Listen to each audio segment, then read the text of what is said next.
Story time is officially over. Story time is done. We're done, son. Okay?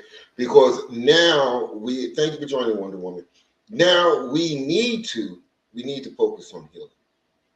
See, that is what the now movement is about. At the end of the day, it is about healing. Okay? It's not about rehashing the same thing over and over. And I get it. People need to vent. I understand that.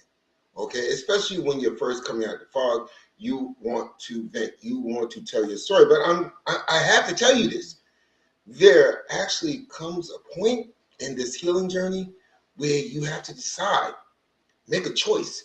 You have to decide to choose yourself. And that's the direction we're taking. Excuse me. It seems like 2 o'clock just comes super fast nowadays. It seems like I just got up. But what we're talking about, and this is very important. Why is it saying now? Hold on 1 second. I'm in the other interface right now, so I apologize. Um, yeah, we have to decide to choose ourselves.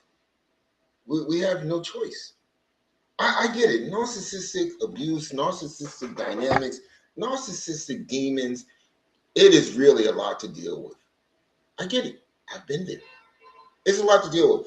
But at some point, I wouldn't be here right now. I wouldn't be here today unless I got up one day and I said, you know what? I'm not going to worry about this person anymore. I'm going to choose myself. I am going to choose myself. Now, if some of you have not decided to choose yourself, thank you, Julie Gonseng. Thank you for joining. I appreciate you. And thank you, Stacey D, for joining. You know, I'm going to tell you something. There are a lot of creators that, and I'm not saying it's bad because there's probably a need for it, that you can go and do story time all freaking day long with them. You can. And there's no problem with that. But we're not focused on that. The movement that I run via Church of Real Talk, a New Jersey nonprofit, is NOW. No other way but forward. And I think I've been doing a disservice to many of you. To many of you. I've been doing a disservice because I have allowed us to talk about the problem over and over and over again. But when has the problem become the solution? At what point does a problem become a solution? I know what you went through and I understand what you went through. I do. But there comes this point, this pivotal moment. You've been doing it all your life, down to when you decide to cross the street to make a choice.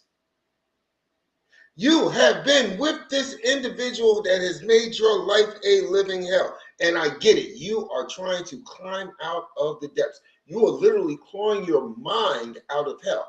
You are dealing with a dysfunctional nervous system due to what somebody else did on purpose. But I'm going to tell you something.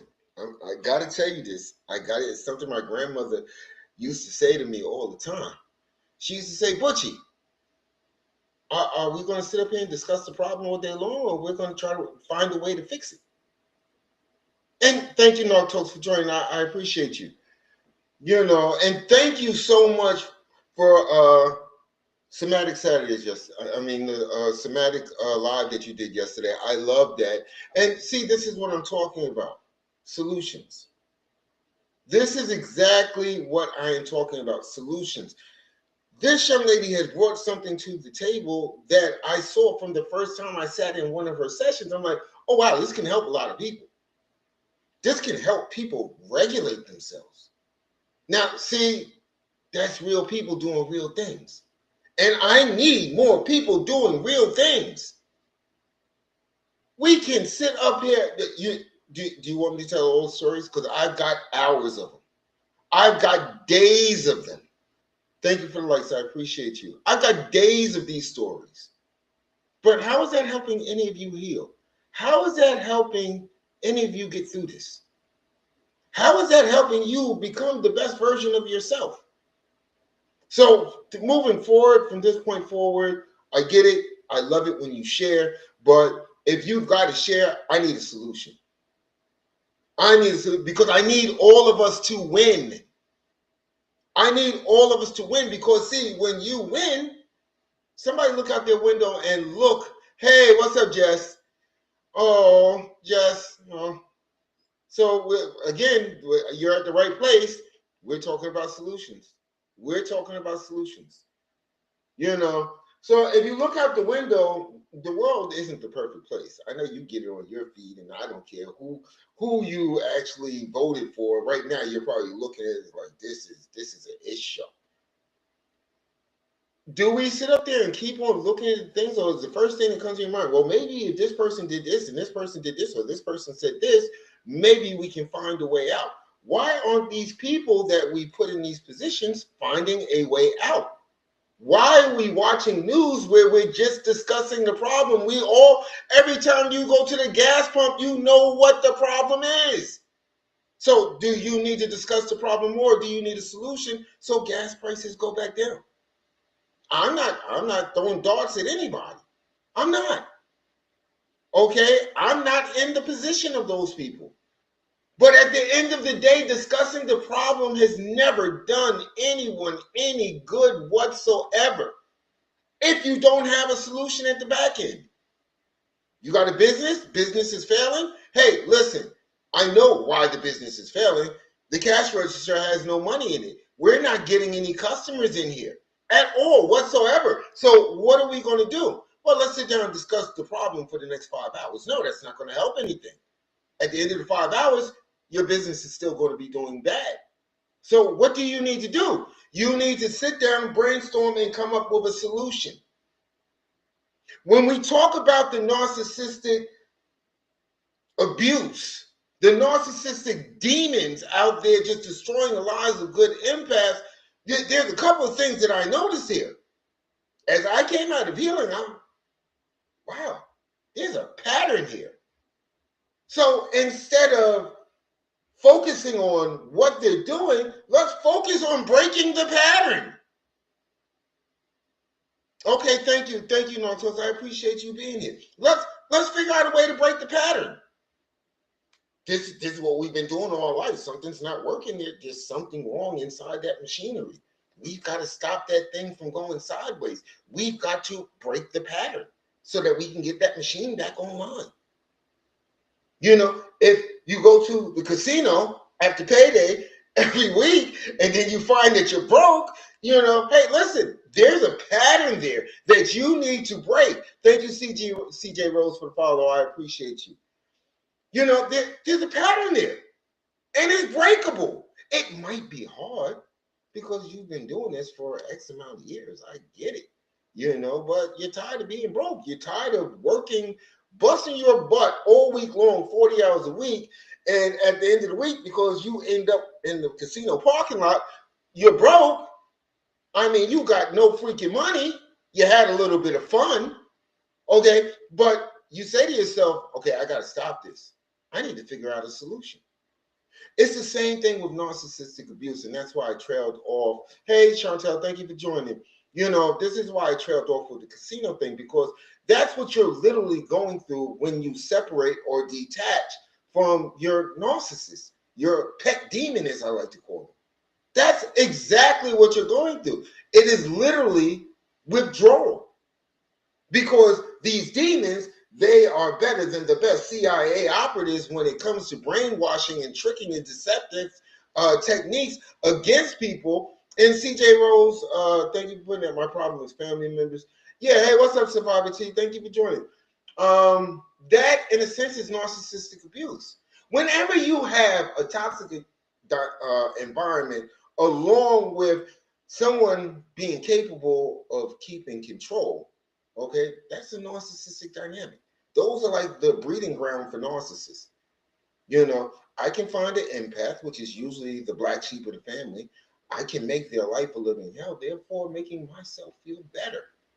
But there's a solution to that. You know, I put this up every once in a while. every once in a while I put this up, but I think it's important that I share this. And there are free resources. TikTok makes me do this. I think it's a good thing. I just found out last night that I am like the most underpriced, uh, most underpriced Zoom coach on these networks, because I charge $45 with this month 25% off. And I found out last night that people are charging $250. But this is my comfort zone, and I'm good with that. There are people that I've actually seen, their courses are like $150, $200. But I'm good with what I do, because this is the thing. People need a solution. People don't need to take out a student loan to take a course on how to break the trauma bond. They don't. Thank you, Jalay, for the follow. I appreciate you. So let's get into a quote that I found. I have no clue who William James is. I actually just put in the search engine quotes that speak to narcissistic abuse awareness. And it says, the greatest discovery of my generation is that a human being can alter his life by altering his attitudes. This is, I started this conversation last night, and it's a very important conversation. Very important conversation. You know what happened. You literally know everything that they did to you. You knew it was malicious. You knew it was nefarious. You knew it was done for no other reason but to hurt you. And you, Survivor T says, I definitely need to alter my attitudes. Yes. And you, I've been there, you made excuses for them. You did. You did, because you stayed around for as long as you did. Let me repeat that. You stayed around for as long as you did. For what reason? For hope. You hoped that they would come back to the person that you actually met in the beginning. You hoped that the illusion would appear, and they breadcrumbed you along the way. That random hug out of no place after 2 weeks of silent treatment. That sudden, hey, let's be intimate together. After a month of, this isn't my partner. This can't be my partner. I've got no dysfunctions. They've got no dysfunctions. Why are they doing this to me? You knew. But see, there's this thing called comfort. It is. It is. It's this big psychological trap that we play on ourselves. Falls into cognitive dissonance a little bit, but it's comfort. Our mind always wants us in a state of comfort. That's why you get anxiety when you have to do something that you don't know what the hell you're doing. Discomfort shows up. It's like our inner warning sign, like, oh my God, what am I going to do now? And depending on how many times have you put something off because it felt uncomfortable? How many times have you decided not to do something because you just had anxiety coming out the yin and you had no clue how you was going to get this done, and it didn't affect your pockets, it didn't affect your living arrangement, it didn't affect your next meal, so you said, you know what, I'm going to put it off. What do they call that? Procrastination, right? Who has actually had to deal with that? Thank you for the lights, guys. Hey, listen, let me tell you guys something. Go ahead and share this out, because people need to hear this message. Okay? I'm not going to lie. People need to hear this message. Okay? A lot, but many of us are still stuck in survival mode with deregulated nervous systems. Survivor T, thank you for putting that there. But at what point do you make the choice that, hey, listen, I'm tired of my nervous system being dysregulated? I had to make that choice. I'm tired of every time you mention those times when you're alone, when you first come out of the dynamic, then you start saying, I feel alone, and then maybe I should call them back. That's comfort. That's comfort. You lived in hell with this person, complete and utter hell. You can't deny it. Once you saw through their mask, you was like, oh my God, they've been doing this to me all along. But you know what? Your nervous system got used to the chaos. Your nervous system adapted because you went into survival mode. You went into survival mode, so you adapted. You metamorphosized into this is my life. because I'm going to wait for the next time that they hug me. I'm going to wait for the next time that I actually feel seen in this relationship. I'm going to wait for the next time that this person decides to end the silent treatment and speak to me, because that's where I get my dopamine rush. That is where I begin to believe that everything is going to be okay. That is the part where I feel comfortable. So, yeah, you know what it all boils down to at the end of the day? Freaking choice. How many times have you found yourself in a situation that you no longer wanted to be in? How did you get out of it? How did you? I'm not saying it's easy. I'm never going to tell you it's easy at all, whatsoever. This is real life. This is a real life thing that you're going through. Okay? I would be lying too if I told you it was going to be super easy. But I'm going to tell you, every day you put it off is another day it becomes more harder to break free. For you to break free, you're going to have to stand 10 toes down and say, I'm tired of this issue. I'm tired of it. You have to figure out a way how to set yourself free. I get it. Many people are still stuck under the same roof with their narcissist. And be it survival, as far as financial stuff, kids, when it started a business with this person, you can't just pick up, pack your bags, and walk out the door. It's going to kind of make your life go haywire. But there's a way that you can plan your escape. Growing up, my uncle used to love this show, Hogan's Heroes. Okay, and it was kind of a cool show. It was a black and white show. It's kind of funny, And these POWs, okay, they were in a German prisoner of war camp. Okay, and what they did was to get secrets back and everything else. They freaking escaped like on the nightly basis. They got out. You know what I'm saying? And they helped other people escape. People that were important to the mission that ended up in Stalag 13, they helped them escape. That's what I'm looking for. This is what I am looking for. I'm looking for people that are like Hogan's Heroes. I'm looking for people that have escaped and they're saying, hey, listen, you know what? I know it's hard here, but here, let me help you out. You would think that as a prisoner of war, if you actually escape, you're not going back. These MFers came back. They came back every morning for muster. When Schultz came in to do the head count, they was all there. So that tells you. See, some people have that power.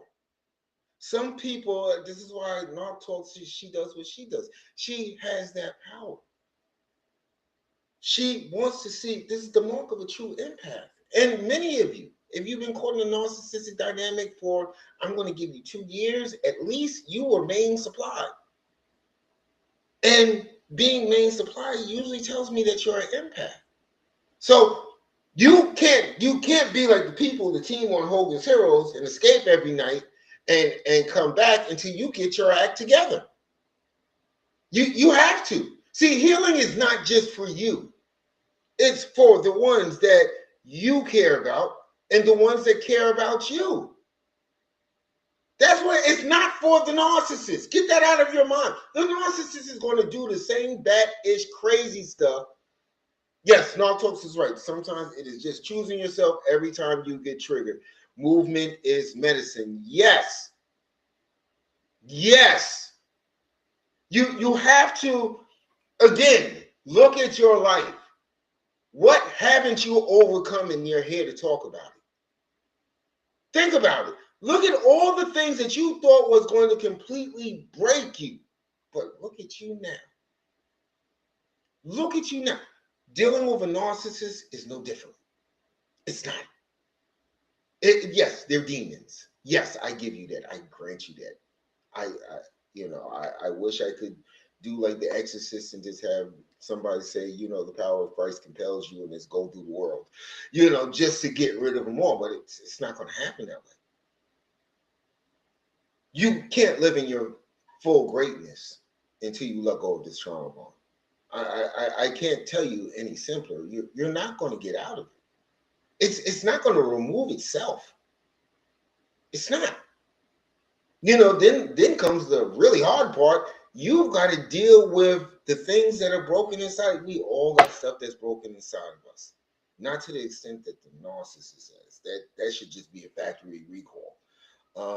But we've all got little things that's broken inside of us, and we need to address those. I'm trying to get somebody on the team that can address it. See, I'm the now movement, no other way but forward. That's what it stands for. NOW, no other way but forward. Who wants to be stuck in the same situation for the rest of their days, especially if the situation makes you feel bad? So, what do you have to do? You've got to start moving forward. You've got to leave all of the crap, all of the craziness in the background. That's where you leave it at. In the rearview mirror. I think somebody came in and said, and I've heard the quote before as well, that's the reason why your front window is so large and the rearview mirror is usually about this big. There's a reason for that. We can't keep on. I would love it, and some of sometimes, well, at my stage of healing, sometimes it's fun to. It's not really fun. I'm not even gonna say it's cool, but I get the chance to actually talk about some of the things that I went through. But then again, I write books, and I rather put that stuff in books to that chapter. This is why this happened, and this is how you can avoid it. And many of those audiobooks are free. Just go up in the freaking bio. It's not. I'm not one of those creators that's trying to sell. Yeah, I have a non-for-profit. I've got to keep it moving forward. I do. But at the end of the day, I've been where you've been at. A narcissist will drain you of everything, including your finances. This is what they aspire to do, to steal and destroy from people. Not me talking. This is just scientific research or psychology-based research. So you have already told the story. You have already felt the pain. You really don't need more understanding. Again, you're the one rewriting your reality. Yeah, the narcissist is gaslighting you, but you're helping the process along. At the end of the day, you are their number one helper.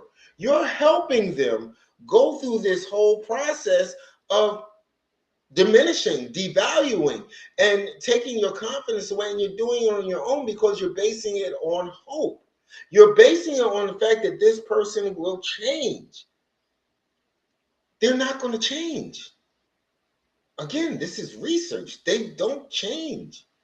I was on somebody's live earlier and they were talking to one of their guests and they brought up a few names of, these self-aware narcissists. I appreciate what they do.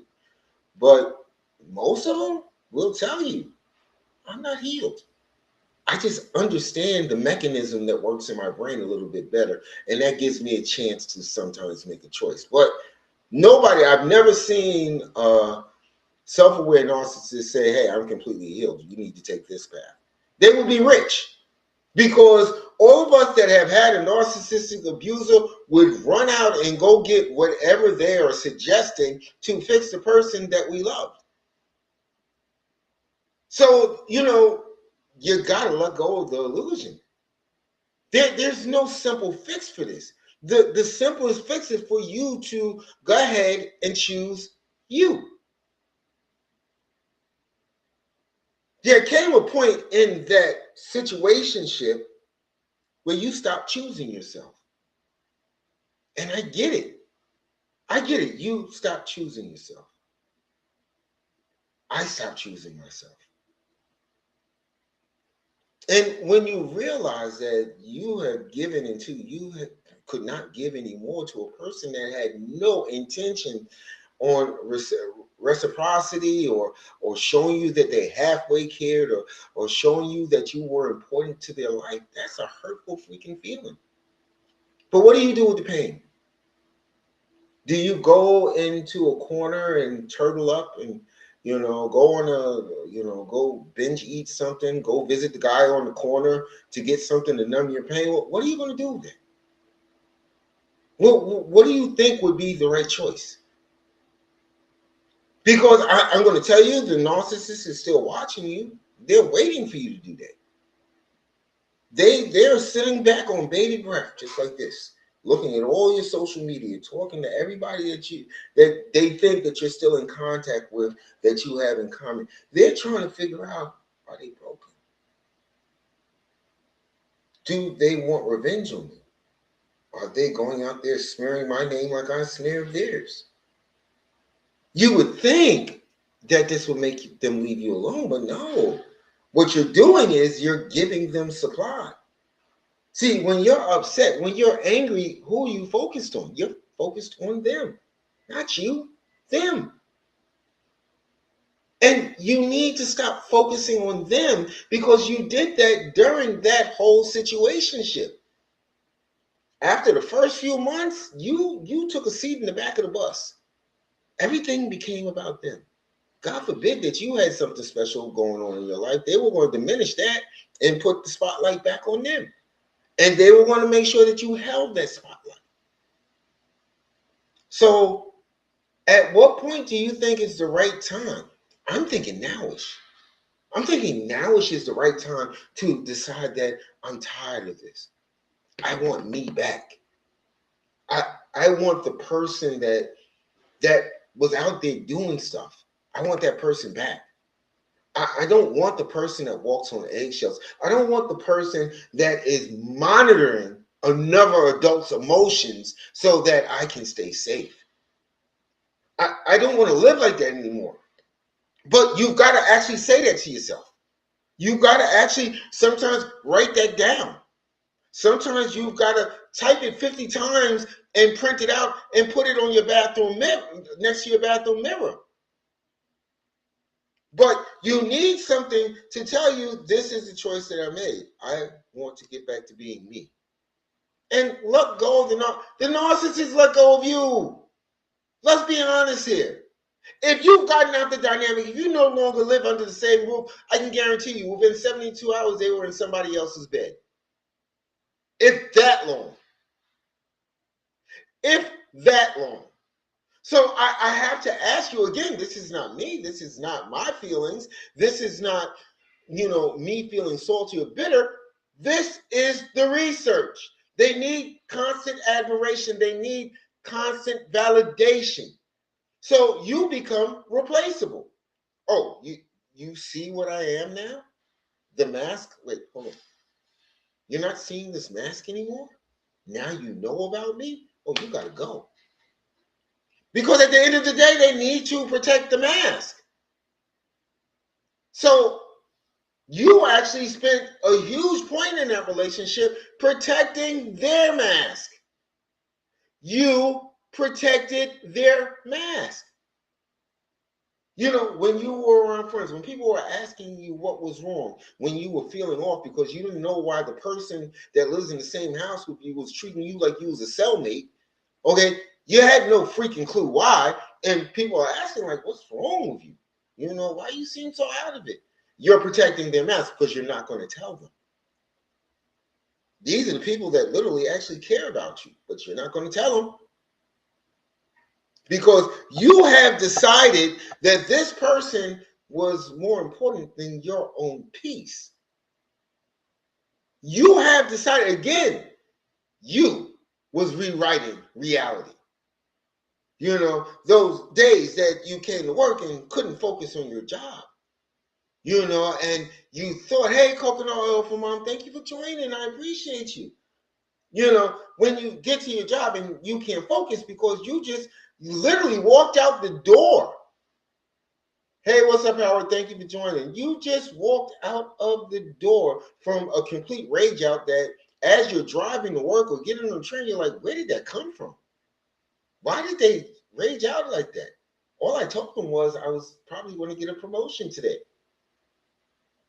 So you're rewriting reality to actually protect their mask, and they know that you are. This is what I'm saying, and I say this constantly. Narcissistic dynamics NPD disorder, they know exactly what they're doing from beginning to end. Thank you so much. Oh, thank you for the heart. Yeah, I appreciate you. You know, so yeah, they know exactly what they're doing at all times. It is not an amnesia type disorder. They do this on purpose because they have been practicing this for decades. They have been finding little ways. Well, if I manipulate a person this way, this is how they usually react. Oh yeah, I'm gonna lock that away. You know, if people tell me their fears, I can use that against them. Okay. And they have been building this cheat sheet of how to destroy people's lives for the purpose, it's the most petty purpose in the world, is to keep their shame down, to keep their brokenness down, to keep people thinking that they're a good person when they don't even know how to identify within themselves who they are. Again, not me, research. Research. Because a person that cannot reflect cannot make changes. They can't. This is the basis of us. See, you can reflect. Hey, Mr. The Sun, thank you for joining. You can reflect, so you can make changes. You can make choices based on the information that you have. Because you say to yourself, you know what, this isn't really a good thing. I do my job to the best of my ability. However, I'm not very happy here. So what you're doing is you're thinking. You're making rational decisions. You're making choices. The narcissists can't do that. They can't. What animal do they say has the brain of an alligator? Apex predator. Very good at what they do. But you can't take them to a spelling bee. It's not going to work. Because they have this like really, really tiny brain. All they know, just like the narcissist, just like a virus, just like a parasite, all they know is this is what I need to do each and every day, every waking moment, so that I can survive. So yeah, they tricked you. And thank you, Corey, for joining. Was it Corey J? Thank you for joining. And Alex, thank you for joining. So yeah. Now, you, on the other hand, you can reflect. If you stop rewriting the reality, you will see it for what it truly is. If you put, CC, thank you for joining. If you put the pen down, okay, and stop changing the events that you actually experienced, you'll start to see clearly. You will actually start to see clearly. You'll be able to say, not from what I'm saying, not from what any other creator is saying, not from anybody else in the world. You will make the decision. You will make the choice that is best for you once you stop rewriting reality, because reality can't be rewritten. It happened. The abuse happened. The playing in your face happened. Calling you bad things, badish, crazy things, that happened. Using your fears against you. Using the things that you gave them in confidence and weaponizing them and turning them into a heat-seeking missile against you. That happened. That's exactly what happened. First class 857, thank you for joining. I appreciate you. So we come back to that moment. There's a scene. I'm a geek. I know I'm a geek. There's a scene in Terminator Terminator Sarah Connor Chronicles. I think they ended it too soon, but I love that show. I really did. And there's a scene where the love interest that was actually the enemy comes to John Connor, and he knows what she's about, and he just looks at it. He's like, is there something that you want to tell me? Is there something that you need to say? And she says no. And he's like, and then he goes into this rant. He's like, no, because if there's something that you need to say, today is the day. And that hit me. That really hit me. Today is the day. There's certain decisions, there's certain things, there's certain actions that you can't put off for another day, for another week, for another month. There's certain things that you need to take care of now. You need to take care of these things now because today is the day. See, you can say, you know what, I'll start healing tomorrow. Does that make sense to you? I'm going to figure out a way how to detach, how to plan my escape from this person, but I'll do that next week. Does that make sense?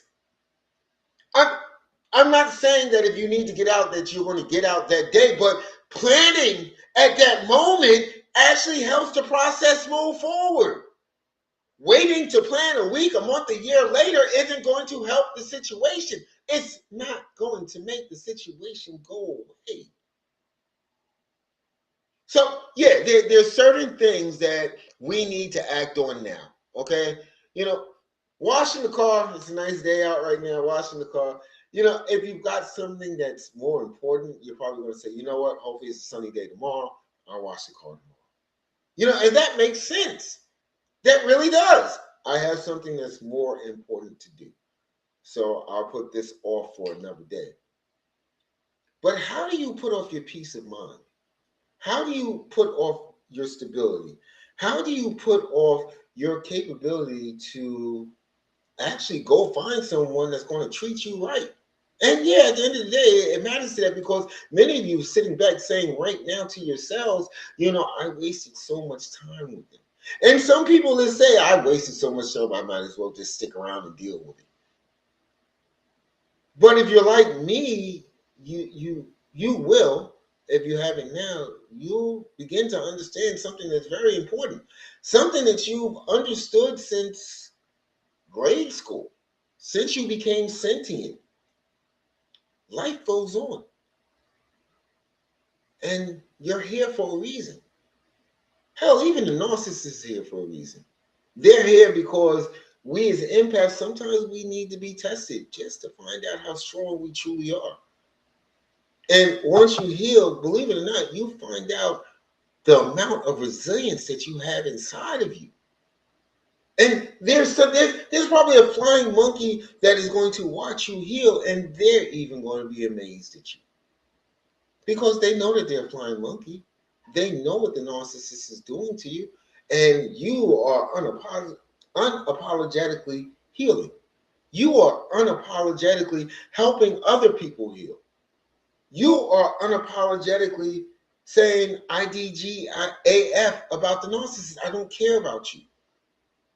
I'm not here to prove something to my narcissistic abusers. Why? Why? And since I meant nothing to you during the situationship, why do you think after that you should mean something to me? In their brain, okay, again, not me, but research, in their brain, they think I'm blessing the person. Okay. So, and hold on one second. Give me 1 second. There we go. Yeah, so, when we look at this stuff, we have to begin, once again, back to the front of the ranch. We got to choose ourselves. And what's wrong with it? Can somebody put in the comments, the people that are here, put in the comments, what's wrong with choosing yourself? I've never seen anything wrong with it. Especially after years or even decades of choosing someone else over yourself. Yeah. Thank you, Nautos. Nothing. You have to. You have to start looking at where you are holding the pen and changing the story. Because there's two ways we can take. That's right, Nautos. We are number one. There's two paths you can take. You can keep that pen and you can keep on crossing out stuff, get some white out, cross out stuff, and say, that happened, but I want to believe this is the reason why. Thank you, Devon. Thank you for joining, and thank you for the heart me.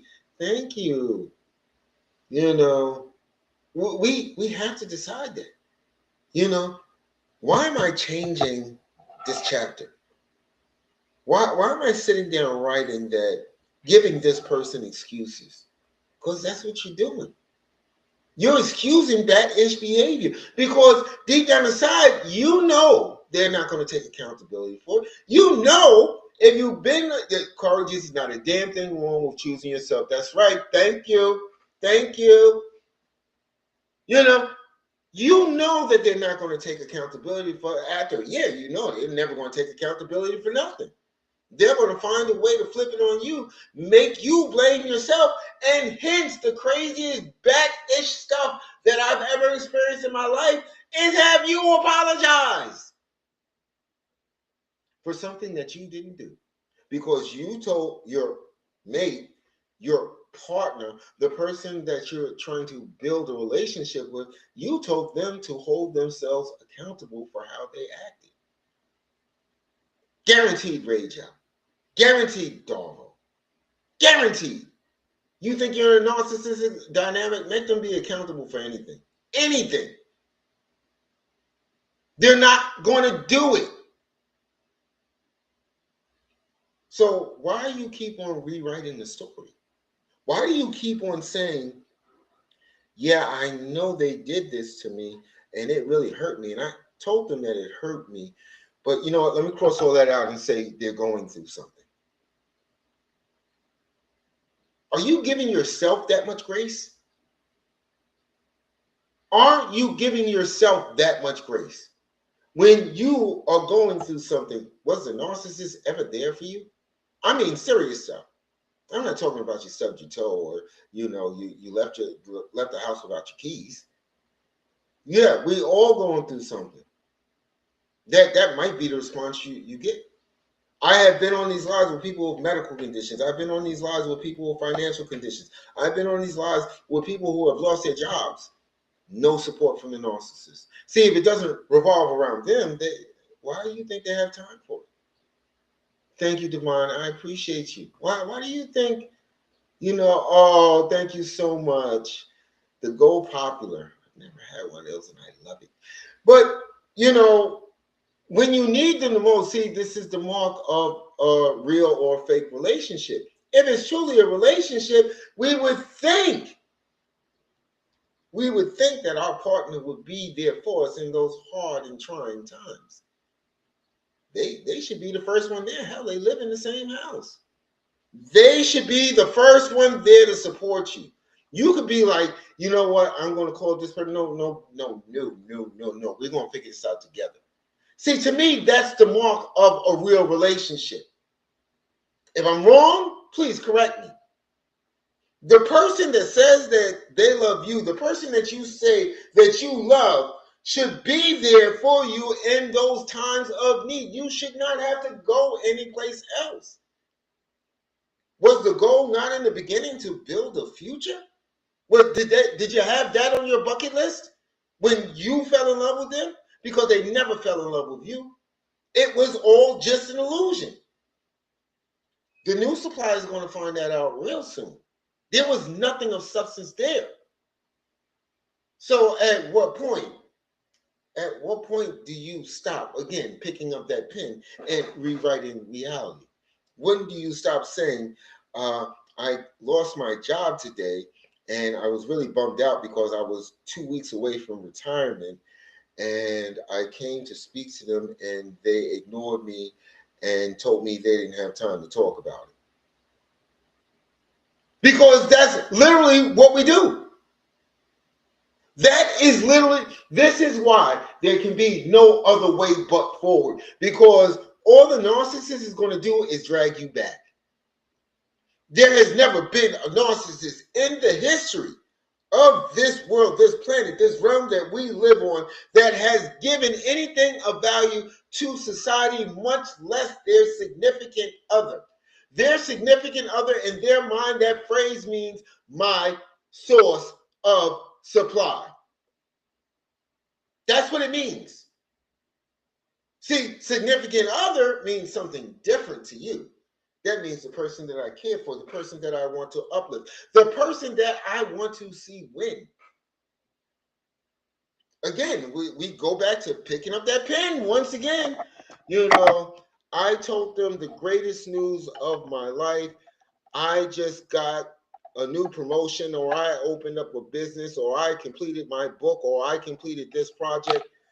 And I came to them and all they did was throw darts, say offhanded stuff, or say stuff like, you know what, everybody does that every day. It's not important. But where's the pin at? You know what? They just didn't understand because the kids were probably driving them crazy today. This is what we do. So we need to stop rewriting this. We need to write down, you know what? I shared good news with the person that's supposed to love me and they blew me off. And that made me feel such and such a way. That's the truth.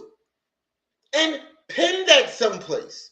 Put it in your drawer. Put it in your underwear drawer. Put it in your sock drawer.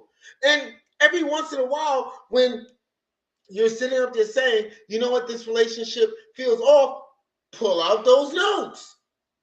Because it's going to tell you why the relationship feels off.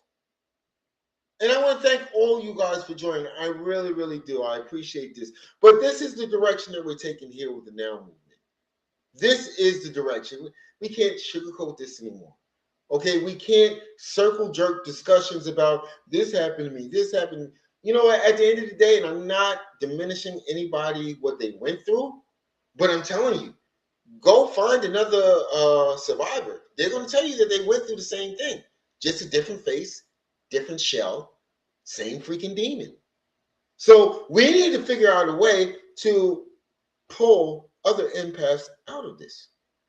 You know, Norm talks. I love what she's doing. Somatic Saturdays.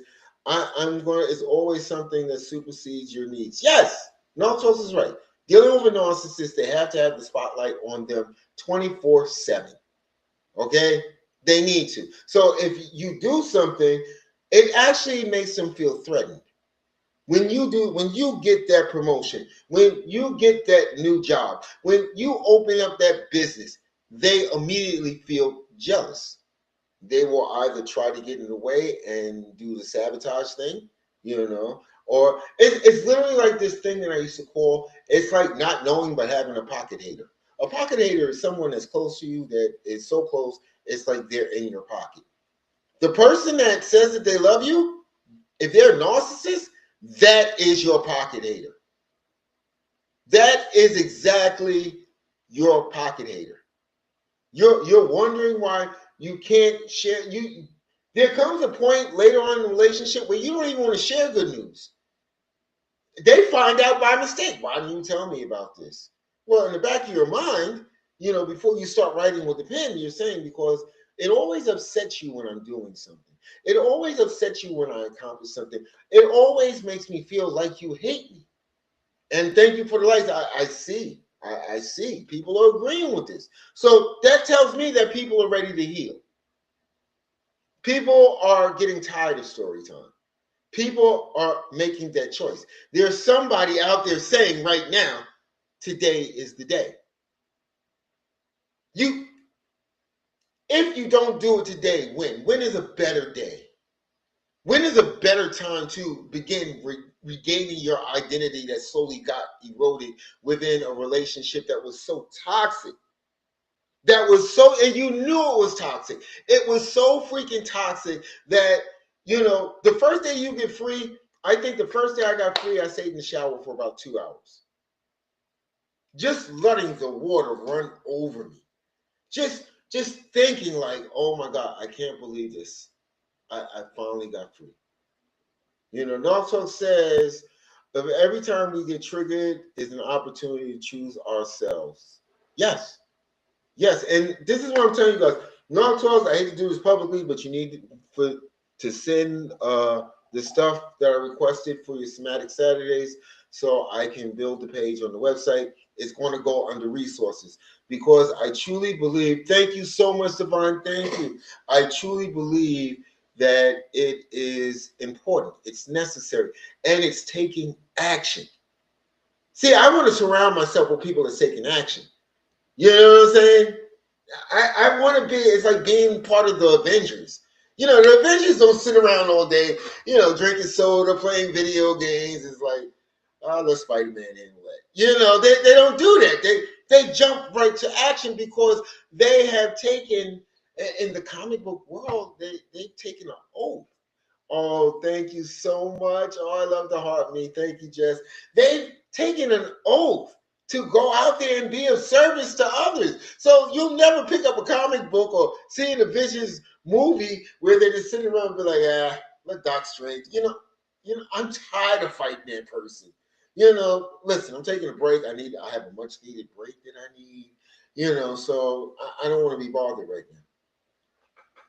I need people that think like the real Avengers. What? What? They in town? Oh no. Come on, everybody suit up. Let's go. Let's go. We got work to do. We got things to take care of. Run past the Hulk and snap the smoothie out of his hand. Like, no, dude, we gotta roll. And that's what I want people around me doing, just that. That's what I need. I need people that are, as the kids say, about it. Like I said, there's 10 right now. There's a live with about 500 people where people are telling their horror stories, and I get it. You want to vent sometimes. You want to tell the stories, but again, you have to decide: am I just going to tell this story over and over and over again, even though it hurt me, or am I going to find a resolution? Am I going to become resolution driven? Am I going to become that person that shows by example that healing is possible? Because it is. It is. I have nothing against creators that is their format. I don't. Okay. I don't have a big enough following, to actually throw darts at somebody else. I'm not throwing darts. What I'm doing is I'm just saying that we're addressing this differently.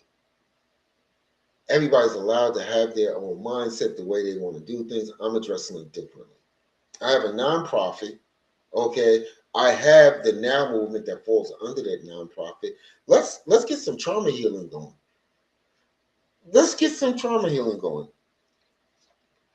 No, tells I need you to send me that stuff because Saturday is right around the corner. I'm sorry, I apologize. But yeah, we need to,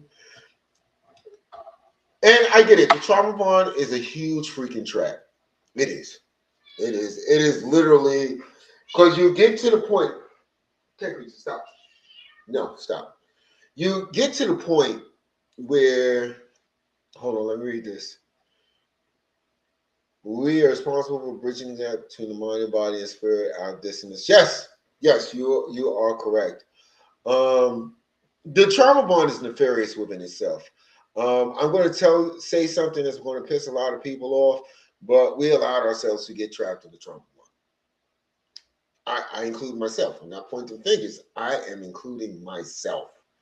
Okay, a lot of us, we allowed ourselves to get trapped. You know why? Because we saw hope and potential in another person.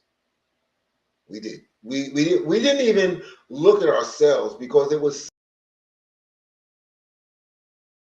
something. This is where we get brutally at that time in our life. No way around it. They seem to fit the perfect mold of just what we were seeking. And the narcissist, being the apex predator that they are, they played off of that. And they literally size you up. Well, how emotional is this person? Does this person seem like a loyal person? How long can I string this along? Then they start talking to you, and all of a sudden it becomes not a conversation, but questions. Because their side, again, they do this on purpose. They've been doing it their whole life. It's a whole bunch of questions. You ask them a question, it's a quick 30-second, no substance answer. But they're like, and go on. The reason being is because they're collecting data to use against you. And you saw the red flags, guaranteed. I know that you did.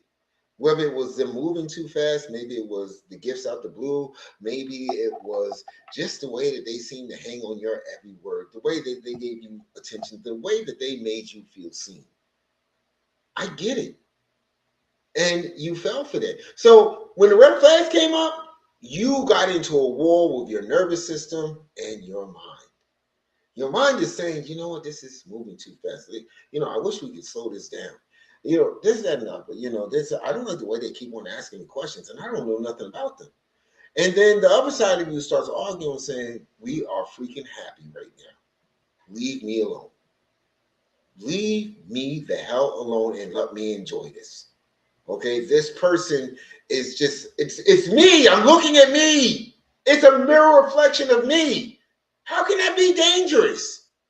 How could that be possibly dangerous? Look, they use the same phrases that I use. Now their favorite color, my favorite color is their favorite color. Hell, when we go out to the tavern, they order the same thing I order. Come on, it's me. We can't be scared of me. And that's how we get trapped. Because we ignore every red flag. And the narcissist gives us so many red flags. Once you heal, you'll start to see those red flags on a regular.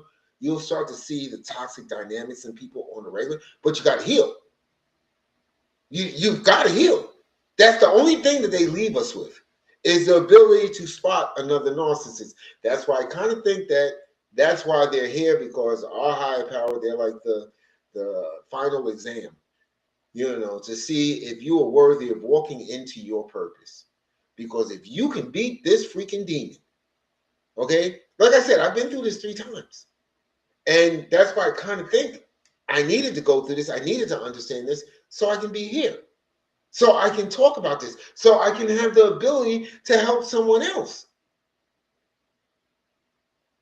So yeah, I'm not trying to get super spiritual, but if everybody serves a purpose on this planet and 6% of the world are narcissists, okay, that number being 30% are empaths, it becomes a testing ground.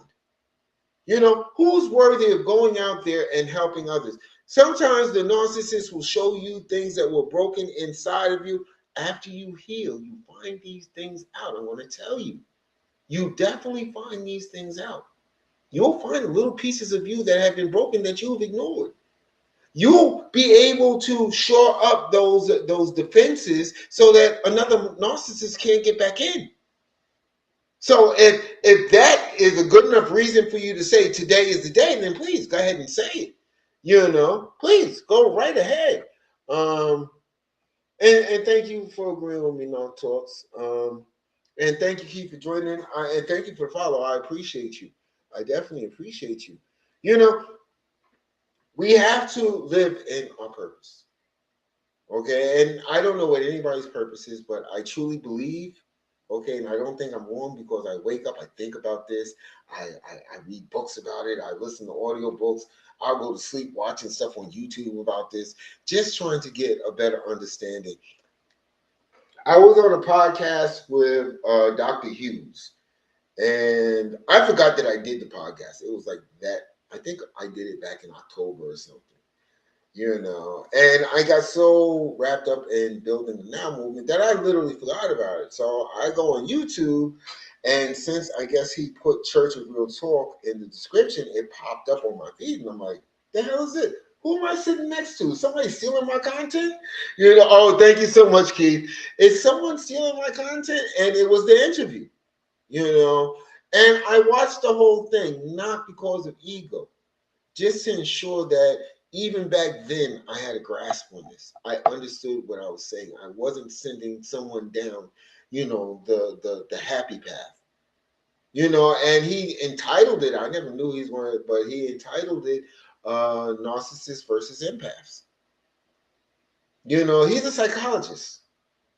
Okay, so I think by him releasing the video, he just pushed the Now movement out just a little bit further. I think now was the perfect time for him to say, you know what, I did this, I don't have no content this week. Let me just go ahead and push his out. It doesn't matter. Everything happens for a reason. Everything happens for a purpose. That actually lit a fire up under my butt. Like, no, we can't do this story time shit no more. Excuse me. We can't do this no more. This isn't helping anyone. This is not making sure that someone takes the path to healing, that someone makes a choice.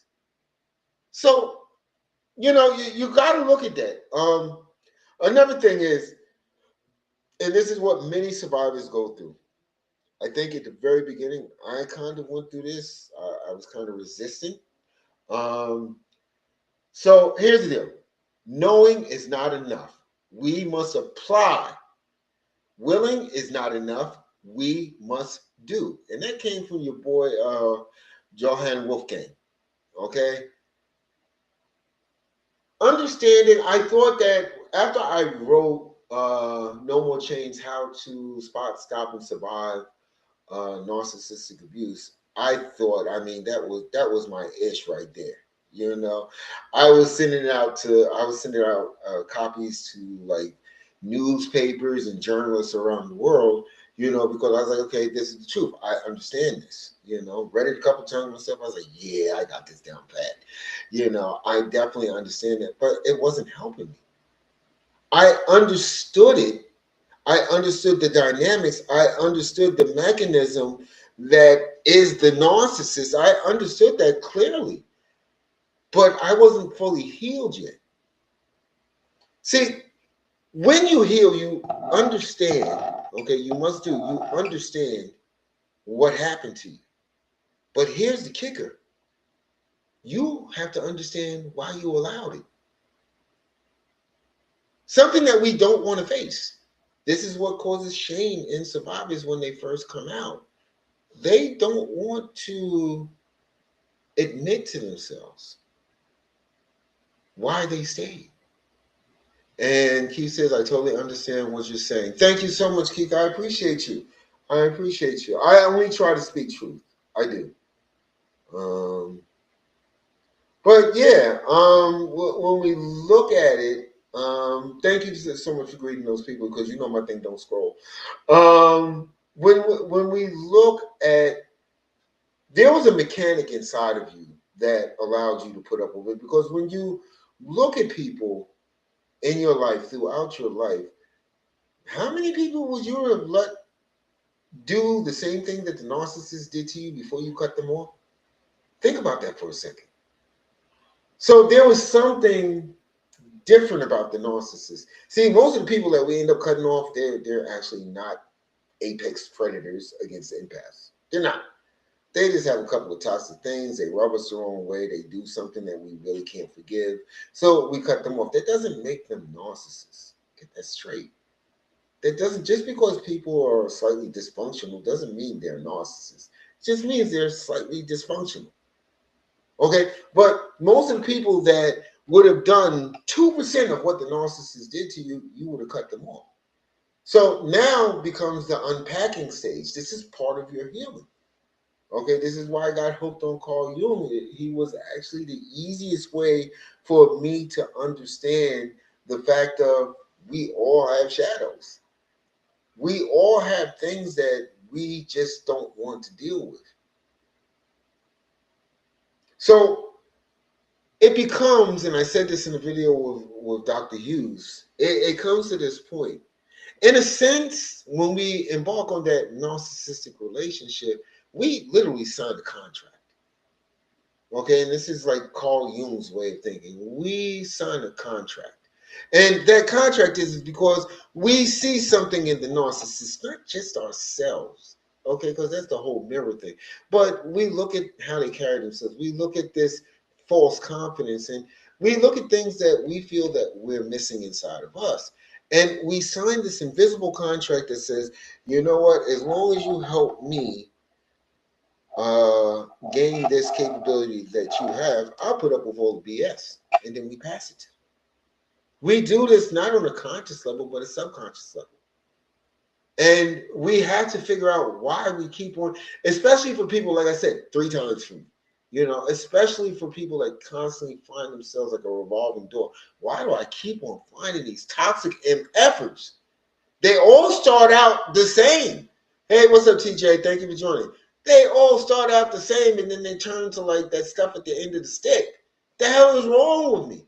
Well, because you need to find the thing in you that's allowing this to happen. And I'm going to tell you, at least for me, that was the hardest part of the journey. I'm like one of those people that once I'm done, I'm done.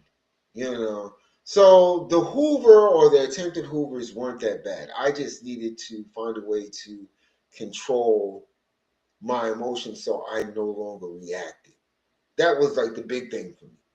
You know, I don't want to react because I found out early on in the game that, hey, it doesn't matter if you're mad at them, if they're making you cry, it doesn't matter. It's supply. If they can get a reaction, they're super happy. You fed them. They're still the apex predator in your life. You know, so yeah, I actually and this is for the YT Facebook people that's actually joined in. I actually do multi streams here. And why won't this go? Hold on one second. I'm right with you guys. Okay, there you go. There you go. So, and there's a lot of free stuff there. So just make sure you check it out in the bio. There's free stuff there. You know, for those on YT and Facebook, thank you very much for joining. The link is my pinned comment. And like I said, there's great stuff there. So just peruse, find what fits your needs, find what actually is going to be of assistance to you. Like I said, there are some people that they just need to listen to an audiobook. You know, how to set boundaries. I literally have an audio book teaching empaths how to go about setting boundaries because through most of that relationship, you didn't set boundaries. In fact, they ran ripsaw over your boundaries. Okay, because they needed to have control. So if you set a boundary in place, that means that they weren't in as control as they thought there was. You know, easiest way early on in a relationship, set a reasonable boundary, something that most human beings would actually accept, bare minimum stuff. And just tell this person if you think they're a narcissist, say, listen, you know, I appreciate if you don't do this, but if they blow up, you got a narcissist. Okay, if they slowly erode that boundary that makes all the sense in the world, then you got a narcissist in your hands. Okay, if they start like mine used to always say to me, "Oh, you're crazy for that." I was talking to people and they said that you're crazy for thinking that. They always have this whole enclave of freaking people that don't exist except in their minds. And if it's the new fly, if it's the new supply, it's like they don't care about you anyway. So it doesn't really matter. I didn't even know what boundaries or narcissism was. Well, and thank you for putting it there, Keith. Narcissists are disordered human beings. Okay. I use the word demon a lot, but they usually come out of somebody's, they're actually born. So they have they have this mission to make other people, they feel entitled to hurt other people because at an early age they went through trauma, okay, and that trauma scarred them. It brought them a lot of shame, a lot of unhappiness. And what they did was they decided that, hey, listen, you know what I'm going to do is I'm just entitled to hurt other people. You know, there's no reason why I have to suffer through this alone. Now, what a lot of people don't understand, and this is called Jung's way of thinking, is that empaths are created the same way. Empaths are created from trauma. They are. But then we go back to this choice thing. Very important. We as empaths, we go through that trauma. It hurts us intently. It makes us feel bad. All the same things that happen to the narcissist. However, at a very early age, we decide I don't want anybody else to go through this. So this is why we become the people pleasers. That's why we become the amicable person. That's why we become the person that just wants to keep the peace. Because we decided that, hey, listen, I don't want anybody to experience what I had to experience. Now, as far as boundaries, that is actually not only to protect you, but to protect the people around you. Now, I don't mean that you get to go to adult play at adult timeout if you find someone broke your boundaries. Boundaries, I like to look at them as just common human decency. Okay, if someone is saying something rude to you and it makes you feel a certain way, you know, you're well within your rights to say, hey, listen, I know we cool and everything, but you know, saying stuff like that, it doesn't really fly too good. It makes me feel a certain way. Now, a person with empathy, a person that can reflect, a person that is thinking about anybody else and not just themselves will basically understand this. That's why I always say don't set crazy boundaries. You know, you can't do that. Just think, I guess a good litmus is human decency. You know, bare minimum human decency. A boundary should be based on that, and sometimes if it needs to be expounded upon, then yeah, you can add stuff, but don't make it crazy, because it's not to punish someone, it's not to get revenge on someone, it's to protect your peace and to protect that person's peace. So once we become sentient, I think we start setting boundaries almost immediately. I mean, even when we're in the playpen with our cousins or our mother's friends, kids and stuff like that, we kind of set boundaries. It's like, no, we can play with these toys, but this is my special toy, so I'm not going to let you play with that. That's a boundary. That's a reasonable boundary. You're at my house. You're in my playpen. This is my favorite toy. I don't want to take the chance that you're going to break it, but we can play with the rest of my stuff. Does that make sense to everybody?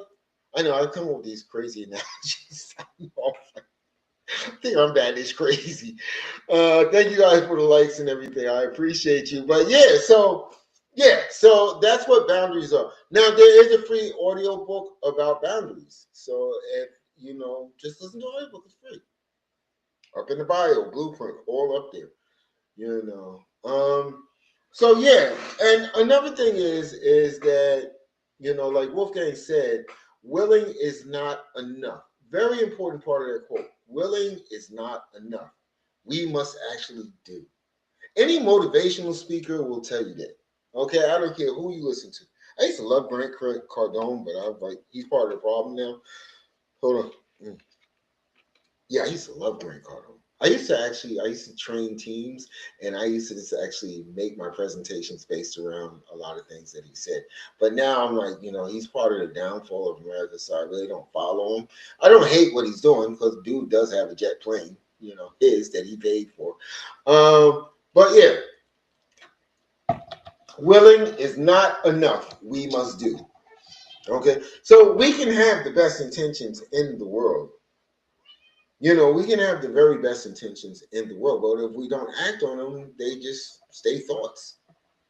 If you think that you need to heal, if you feel healing is the path that you need to take, and at the bare minimum, you just want to reclaim your peace, you've got to take action. If you go to Bridget, thank you for asking. So if you go to my bio, there's one link tree thing there. Click that and just find this stuff. It'll say free, not free. Just pick what works best for you. Give it a shot. Most of the audiobooks are under an hour. So like I usually say, that that's commute to work or back, or when Saturday cleanup time, when you clean up the living room and the kitchen. So it's easy to digest. And again, it's free. I try to keep a decent mix of free and paid stuff. And like I found out last night, I'm like the cheapest coach on TikTok. I don't know why Narcastic told me that, but I was like, wow, people are really getting $200 for a half an hour, and this guy is $45 with 25% off this month. It's like, really? But anywho, so you've got to take action. One of the driving forces in this universe is action. Okay? Action is an offshoot of energy. Okay? So if nothing takes action, nothing happens in this universe. Something has to happen. Whether it's the nuclear reaction inside the sun, something has to happen. So there has to be some action. Okay, the gravity holding us down. There has to be some action. Okay, or things just stop working. It's the same thing with dealing with narcissistic abuse. You've got to actually get tired of it and stop saying I'm tired of it and actually do something about it. Because I'm going to tell you, it's never going to fix itself. And here's the brutal truth that somebody needs to hear. The narcissist is not going to help you fix it. No matter what you think, they're not going to jump in and say, you know what, you're looking kind of broken. Before I leave you, before I do this discard, let's work on fixing you up. Do you really think that's going to happen? So you need to take action. Again, I tell people this constantly. Whenever you are in what's supposed to be a loving, fulfilling relationship, and you wake up or on your way to sleep, you ask yourself the question, do I deserve better? More than likely you do. You need to act.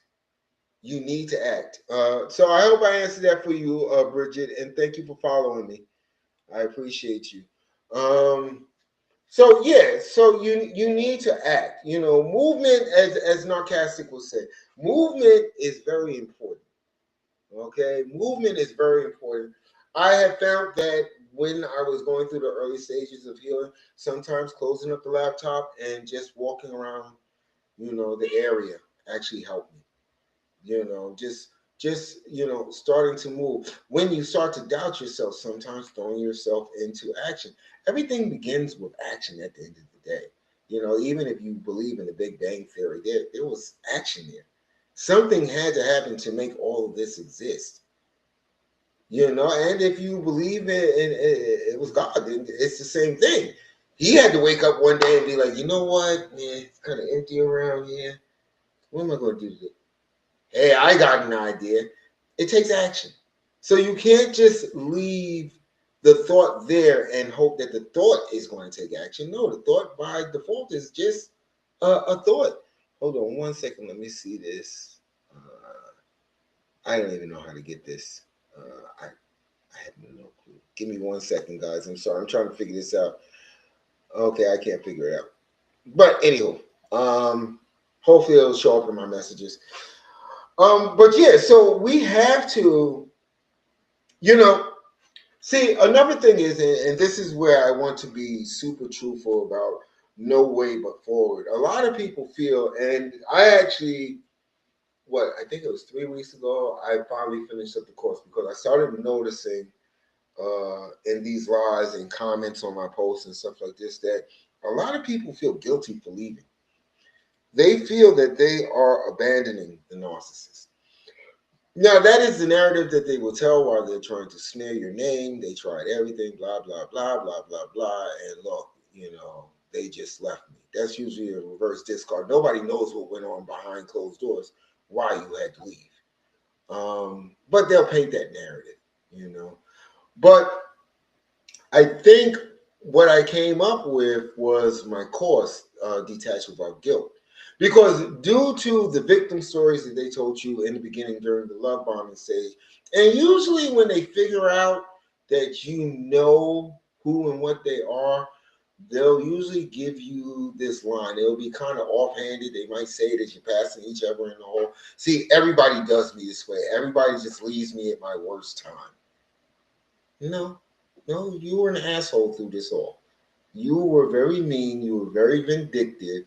If I'm leaving you, that means that you turned up the heat on the devaluation stage, where I was just like, I'm not going to tolerate this anymore. So I created the course, Detached Without Guilt, because that is one of those things that keep a lot of people stuck or locked into that relationship, especially if you have kids or business. And then you start hearing that. I think one time that, it's like you're showing me every day that you don't care about me, but you're going to yell out on the phone, I'm trying to save my relationship. No, you're not. No, you're not.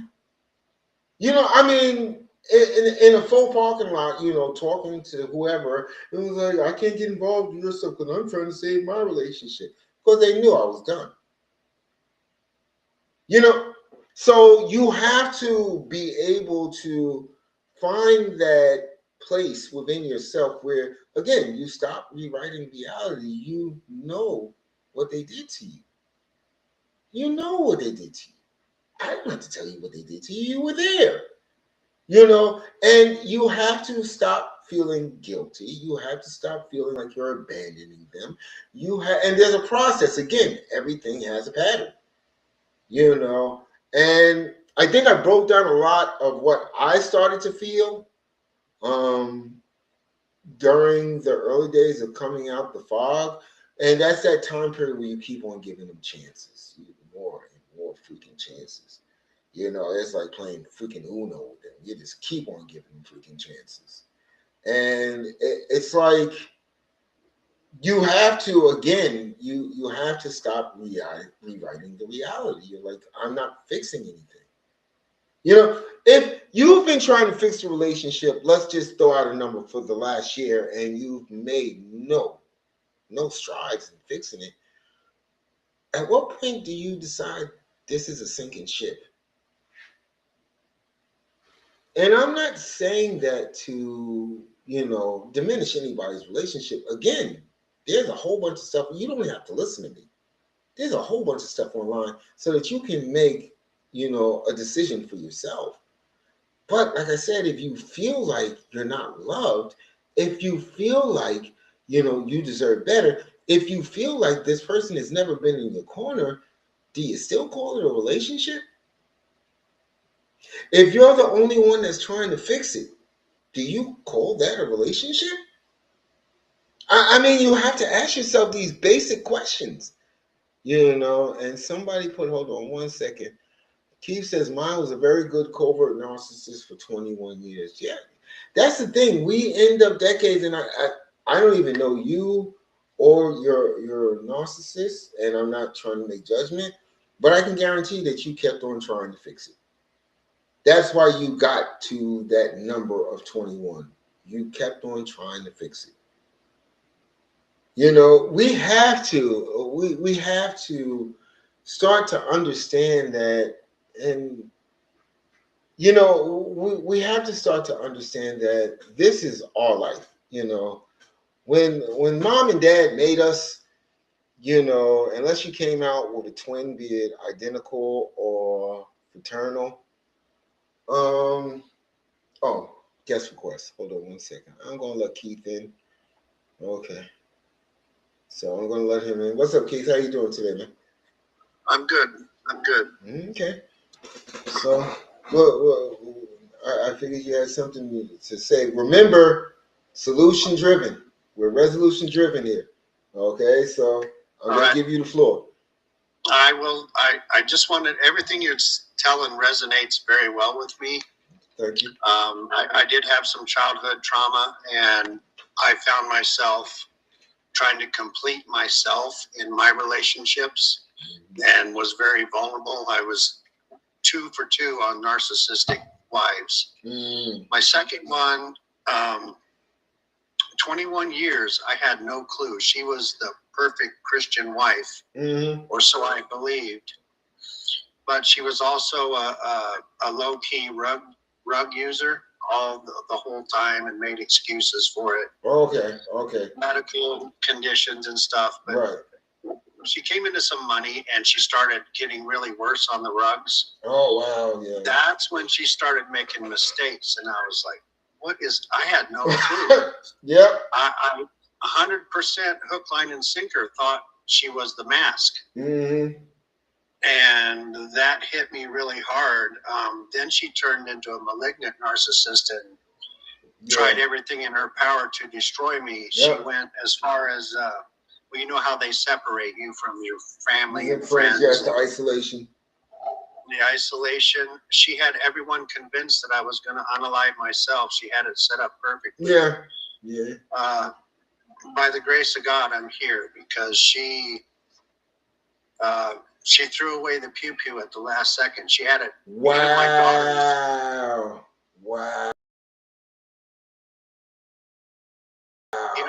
Even my stepdaughters believed that I was very good manipulators. Very good manipulators.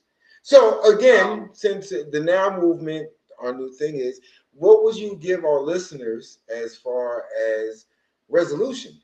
Not for you, but just in general, dealing with the dynamic. I think the biggest thing is knowledge is power. Okay. I had no idea, and I started going online and researching one.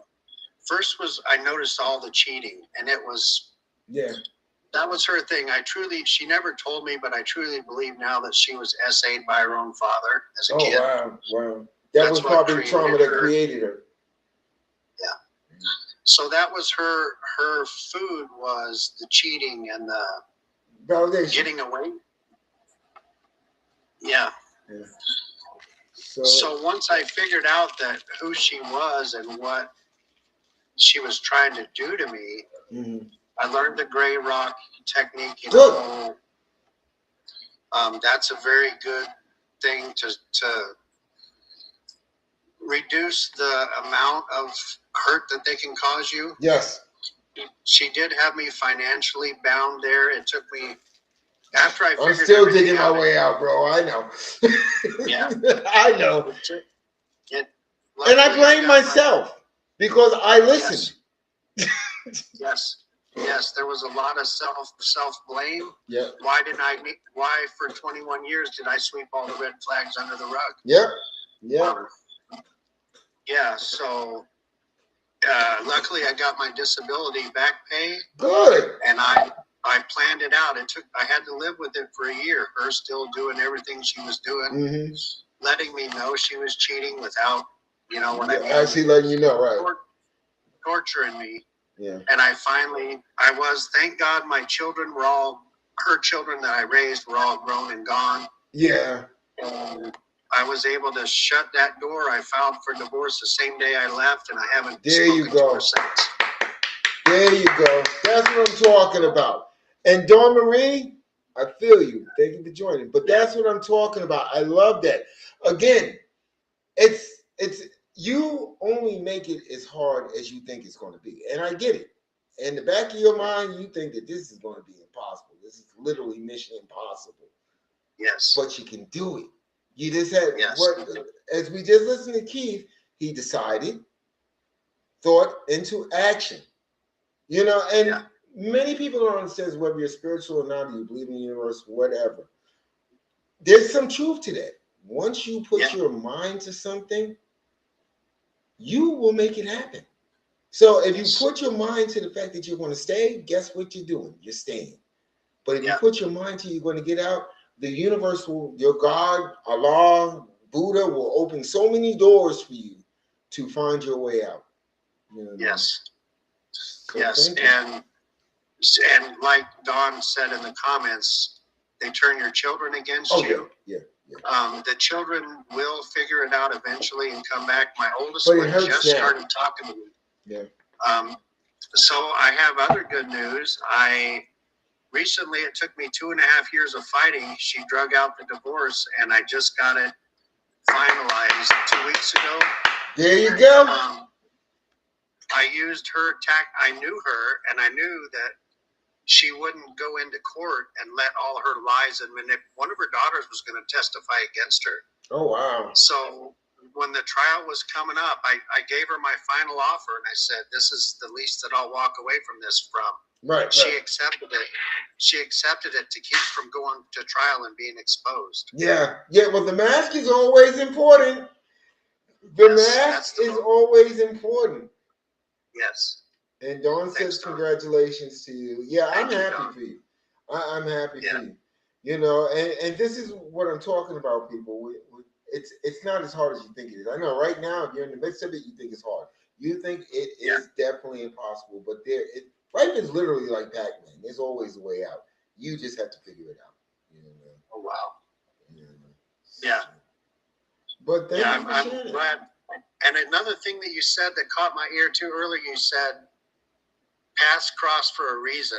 Yeah. And I 100% believe that. Yeah. I wish I would have had any of this when I was going through it. There are resources out there for people. Right. You just got to reach out and look for them and grab them.